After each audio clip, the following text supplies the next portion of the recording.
Okay, but we're gonna continue with a very relevant topic. So my question is, who or how many of you have hobbies? All right, well, pretty good. Okay, well, then this will be very relevant to you, and for others, you need to find hobbies. And then this talk will be relevant to you too. But our next talk is how can hobbies help in your professional development? Let's welcome on stage Ilze Buša, talent acquisition partner at Sapiens and PhD researcher focusing on career literacy. Welcome on stage. Thank you. Thank you a lot. I think this topic is very good after the lunch break, right? So it's quite a light and nice. And with me, it resonates in two dimensions, in two versions, or in two directions. One is the career, with which I work on daily basis in Sapiens, where I build teams from highly skilled professionals. And also in the research field, as was told already. But the hobby story with me started when I was an early teenager. And I was a bit boring one, the one who don't have much initiatives and so on. And one day, father came down and said, Ilze, you need a hobby.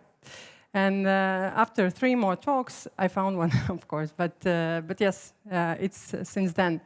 And if we talk about hobbies, I think the first thing is to have some kind of definition of what it is. And actually, this one I think is very simple. Activity done regularly in one's leisure time for pleasure. And if we talk about the researchers, what does leisure do? What it serves for us?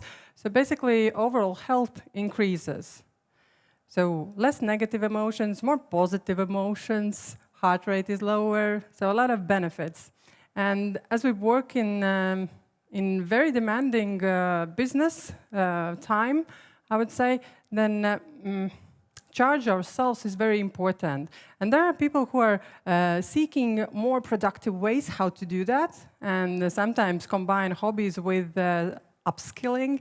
So take some hobby where, again, it's skills they can use in work. But the interesting catch is that that relaxation and joy outside of the work is the real value. And from the career perspective, I would like to guide you through 3 layers that are important for career as a job takers, employees.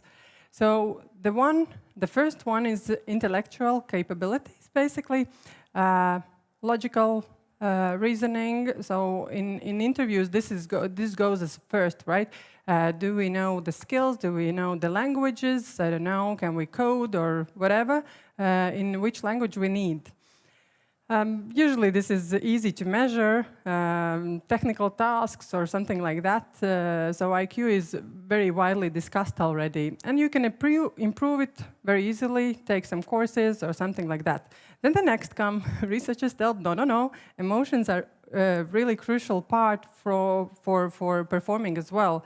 And indeed, as higher position you take, as more important is emotional intelligence. And this is as well pretty nice and widely discussed already now. So this reflects to self-awareness, self-regulation, and motivations also.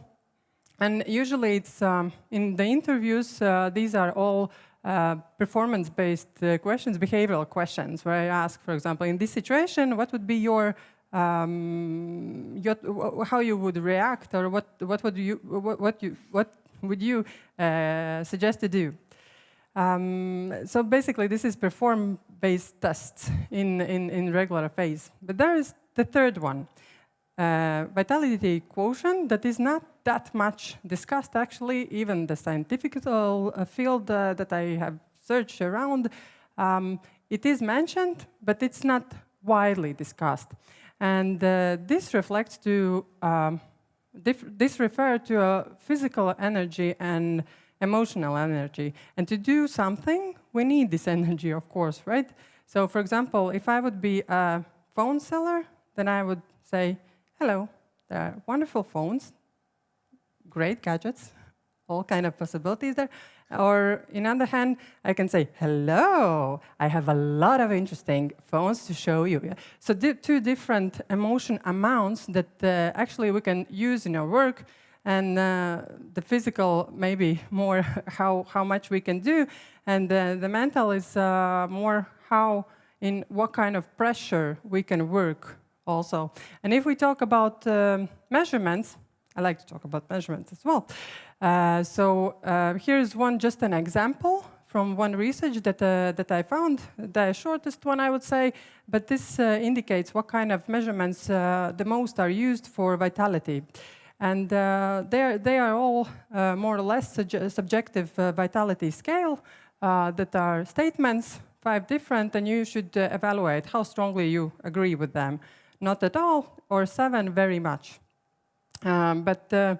The conclusion was in some way the most interesting, that all those measurements that was offered by the scientists were based on self-assessment. So what do I feel, how do I feel about myself, how strong I am, how mentally powered I have, and so on.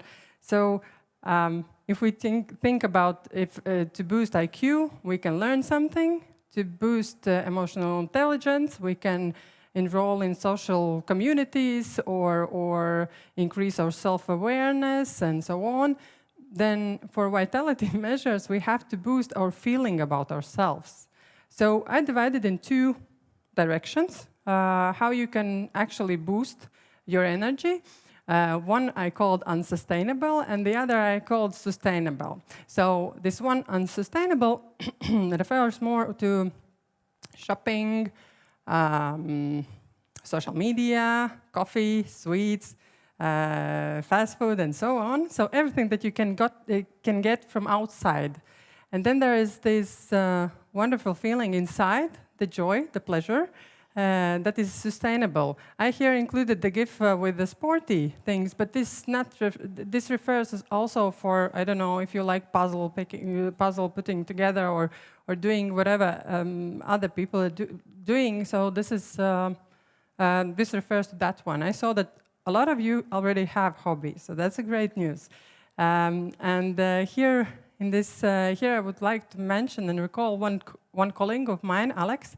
In a previous experience, my work experience, and when he enrolled in a company, he took a position that is very challenging for him. And it was time pressure, and it was all kind of pressure. And he was very excited, and in time to time he was drinking some energy drinks.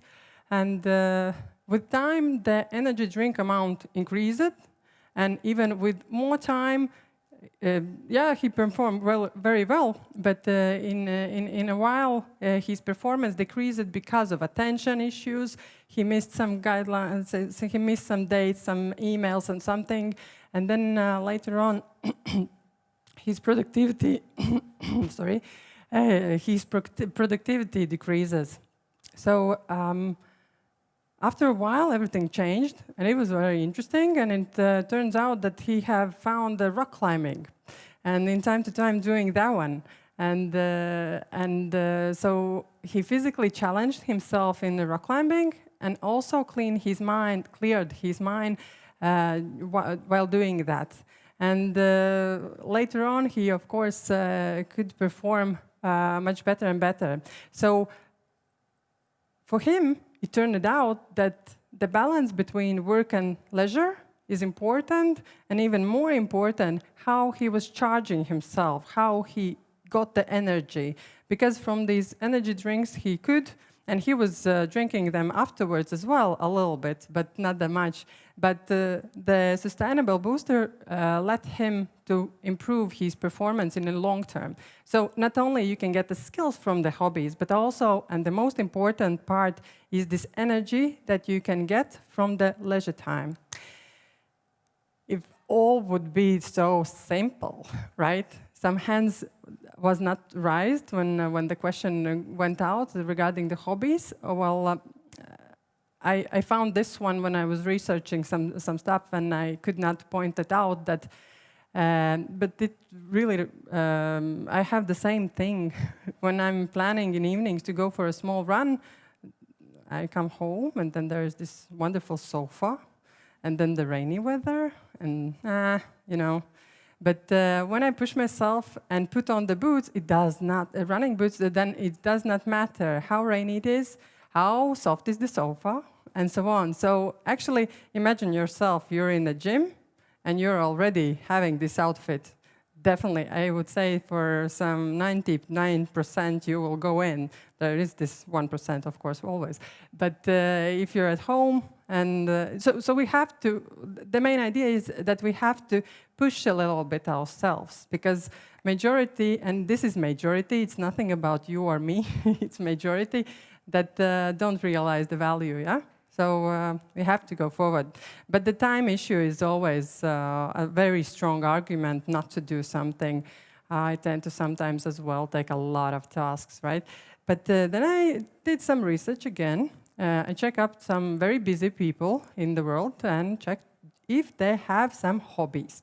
So it turned out that basically CEOs, I'm sure that at least my majority of these companies you know, so these people tend to find the leisure time for them and tend to charge them sustainably. So maybe it's question mark of management, time management, and it is possible. It is possible. And if you don't trust the internet, because some fake news can be there, published, then I have confirmed with Ronnie, with the Sapiens CEO, that actually he has hobbies. So it's real. They should have these hobbies. And as a last one, there are some pictures from me from the recent hobbies. My very beloved rock running, kiteboard that is very challenging, and you have to dare to put on the boots then when it's windy. And last but not least, sea kayaking, where I find a lot of joy, chargement. As my work is more with spending time with the computer and not so much movements, then I tend to find active ones to balance. Because if my task would be very physically demanding, then most probably some puzzle or opera or something like that I preferred more. But these 3 takeaways, and my wish to you, don't underestimate your leisure time. It's an excellent source of power. Push yourself to put on the boots and charge yourself consistently, because life offers us a lot of challenges, also in work life or sometimes outside of the work, in the private life. And if you do that constantly, you understand that, yes, the challenges come, but you can overcome them. So hopefully, you will take these 3 things with you when you're thinking about your career charging. And thank you very much. If you have questions, you're most welcome to ask them. And if you want to chat with me in LinkedIn or afterwards, I'll be here. Thank you.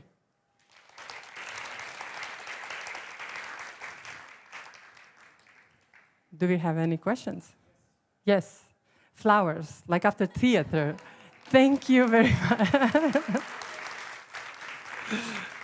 Wonderful. Thank you very much, and enjoy your hobbies.